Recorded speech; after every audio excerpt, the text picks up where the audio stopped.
বড় ভাইয়ের বাড়িতে ছোট ভাইয়ের সন্ত্রাসী হামলা। এমন ঘটনাই ঘটেছে ঢাকার ধামরাই চন্দ্রাল গ্রামে। ভুক্তভোগী আশরাফ কসাই বলেন, আমার আপন ছোট ভাই আব্দুল মান্নান বাড়িঘর ভাঙচুর করে আমার বাড়ি থেকে টাকা পয়সা লুটপাট করে নিয়ে যায়।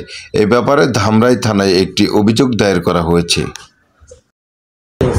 এগুলা করছে যে আমার ঘরের পিছে আইটা পানির দেয়, পাইপ ট্যাপ দেয়, ওই পানি ওই জায়গায় পরে বাতাসে শুকা গেরা না, সে থাকা পারি না। একে একে কয়েকদিন না করছি, 1-2 বছর ধরে এটা তেরামি করে দিতে আছে। পরশুদিন আমি 28 তারিখ আমি উঠাই দিয়েছি। উঠাই দেওয়ার পরে সন্ধ্যায় দোকানে গেছি, রাত 9টা বাজে এগুলা করছে। কবে করছে? 28 তারিখে।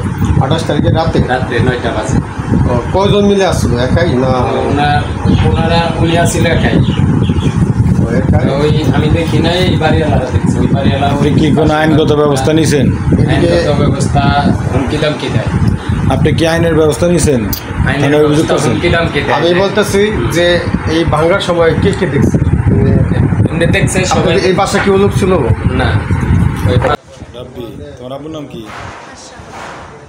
এই বাড়ি কি তোমাদের? ভাঙচুর করছে কেরা? তার নাম কি? তোমাদের কি হয়? আমার কাকা। আপন কাকা।